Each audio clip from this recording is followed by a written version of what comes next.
Well, now to a system at breaking point. Elderly patients waiting 22 hours in agony for an ambulance, while others take matters into their own hands when paramedics aren't quick enough. So long, waiting, one place, and then I was sent to another place. Maria Vukovic waited for an ambulance for 22 hours. Maria's 96 years old. I feel helpless. I feel, it's overwhelming. The worrying is a lot. Daughter Ivanka took this photo of her mum. That's where she lay, on the floor, for 2 hours, in what ended up being a 28-hour nightmare just to get into hospital. I think it's appalling. All of her left side was hurt. Her ribs, her shoulder blade, her arms, her knees, neck, and the side of her head. The great-grandmother fell on her way to her toilet at 5 in the morning. An ambulance was called 10 minutes later by her daughter, but one didn't arrive until 3 a.m. the next day. It was very, very stressful. I can't even express it. Just watching her on the ground and not being able to help her was, In their Adelaide home, Ivanka has been her mum's full-time carer for 10 years. She knew not to move or lift Maria off the floor. But after watching her mum lay there for hours, she couldn't take it anymore. I wasn't willing to wait any longer seeing her like that. So I rang one of my sons and asked him to please come and help me get her off the floor. Back in her bed, Ivanka called 000 once more. They said, look, if your mum's comfortable and there's no apparent injuries, just ring us back if anything changes. And so I did that at 5 p.m. SA Ambulance says during that phone call, the ambulance was in fact cancelled and then redeployed at 5 p.m.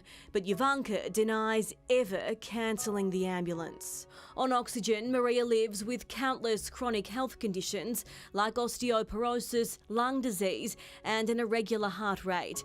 Coupled with the fall, Ivanka was only thinking the worst. She's had brain aneurysm, she's had blood clots, she's had silent strokes, so all those things were a concern to me. The horrific wait only got longer. After Maria was picked up by the ambulance, the ramping begun. Ivanka says her mum was taken to 3 separate hospitals. From home in Plympton, Maria went to the Royal Adelaide Hospital and was ramped. Moving again, she was then taken to Queen Elizabeth Hospital and was also ramped, eventually arriving at Modbury Hospital to finally be admitted at 8:45 in the morning, 28 hours after her fall. My mother, being 96 years old and with many medical conditions, deserves to be put as a priority. They said that they'd send out an ambulance as soon as possible.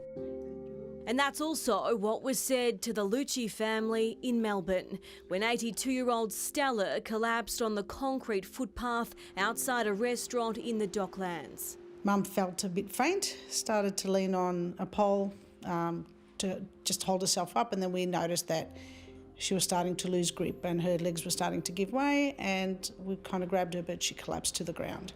It was 1 a.m. after a family birthday party and it was 2 degrees outside. Stella wasn't responding. Daughter Dora thought an ambulance would be around the corner, the closest hospital just 2 kilometres away. We were told that an ambulance would be on its way. 25 minutes into the ordeal, we hadn't seen an ambulance rock up, so we called 000 again to be told that an ambulance had not been dispatched. So they made the dangerous decision to drive. When you're not thinking straight, you just think, right, okay, what do we do next? So that's when the decision was to pop her in the car and head down there. We'd always recommend that you call. Even though the system is broken? The system is broken, but what else have we got? Former paramedic Brett Addy, now Secretary of the Ambulance Employees Australia Victoria. At the moment, we've got a situation where we've got people either having to make a decision about whether they call for an ambulance or not, or they're just not calling for an ambulance at all. He says his members are reporting more and more instances where people are calling too late for an ambulance out of fear of clogging up an already clogged system. Our members are saying you probably should have called an hour or so ago, but people are confused. Brett says the problems in our health system started long before COVID-19. Nothing can be done. That's the really unfortunate thing now, is nothing can be done in the short term. The short-term fixes were all done long before COVID. I can tell you now that Ambulance Victoria has taken shortcuts to make their key performance indicators that they report to government on look better than they really were.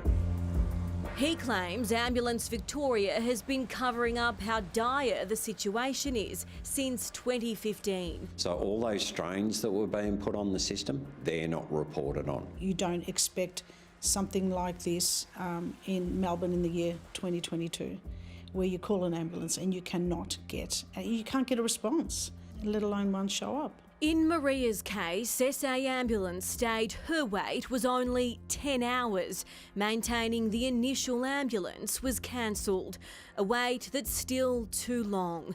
And as for the tired paramedics, well, this is all they had to say. Sorry, mate. You're not the only one. Maria's case has now been referred for internal review. You can read the full statements from Ambulance Victoria and SA Ambulance Service on our website.